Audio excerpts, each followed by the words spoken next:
Hi, my name is Ryan Blazer. I'm a building biology environmental consultant and an electromagnetic radiation specialist. I wanted to get on here and share some of my experiences since I've been a member of the building biology family. I got to say, it's one of the most rewarding things that I've done in all of my career. I've learned so much being a building biologist, and we've been able to help so many people. And one of the biggest things that I've noticed since I've been doing this type of work is that mold is probably one of the biggest things that are affecting people's health. Millions and millions of people are suffering from mold and don't even realize it. So it's super important that we address mold and go through the house and see if we can figure out if you potentially have a mold problem. If you think you might have a problem with mold, there's a whole wide range of symptoms that you might be experiencing. Now, there's two main types that we see with mold. The first is more of the allergic response. That's breathing in the mold spores, the mold parts, and that's going to be more of the respiratory issues, the runny nose, the stuffy nose, the runny eyes, itchy throat, a cough, a rash, skin problems. These are all signs that we have sources of mold in the house that are affecting the body.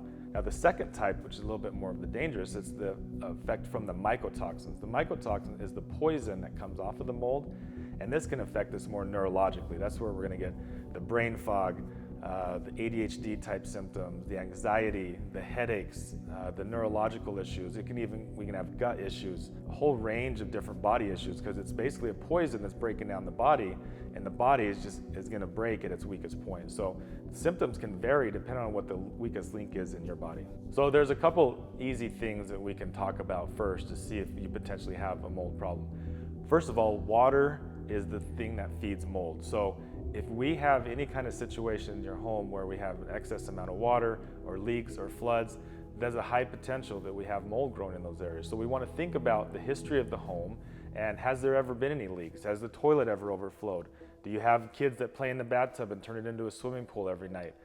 These are the situations that we're going to find mold growth, and particularly behind the walls, behind the baseboards, and a lot of times we can't really see it, but we can see the water damage. So we're looking for the water damage and signs of water, and that's going to lead us to the mold. The first thing we want to do is get a really good flashlight, and we're going to want to go through our house and look for all the places that we have water. So underneath the sinks, behind the toilets, around all the showers and bathtubs, behind the washing machine and the dishwasher.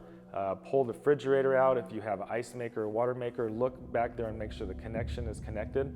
And then do a really good walkthrough around the outside of your house and make sure that the downspouts are shooting away from the home, make sure that the sprinklers aren't shooting up against the house, making sure there's no cracks in the windows where water could be getting in. Look for all of these locations and look for signs that there could have been water damage. So we're looking for paint that's bubbling or peeling, or cracks in the wood, or just things that don't look right. So let's talk about some real specific spots I want you to look. First thing I want you to do is go to your toilet tank and lift up the tank lid and look underneath there. Now, if we see any kind of discoloration or black or spots, that's mold, and that's a really good place to look because it's a wet, damp, dark place, and when you flush the toilet, it pulls air in, and if you have any mold spores floating around in your environment, it's going to land in there and start to grow because of all the water. So it's almost like a natural petri dish in your own house. So check all of your toilet tanks. Another place to specifically look is inside your washing machine. Give it a good smell. If it smells musty, we probably have some mold growing in there.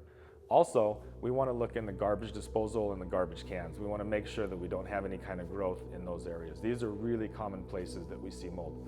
Also, if you have a crawl space or an attic, it might be a good idea to get suited up with a mask and some gloves, a little suit, and go down in the crawl space and crawl around with a flashlight and look for things that don't look right. If you see any kind of spotting or discoloration, these are all signs that you potentially have a mold problem. So whether you're here to further your career or you just want to learn more about mold, click the link below to start your journey.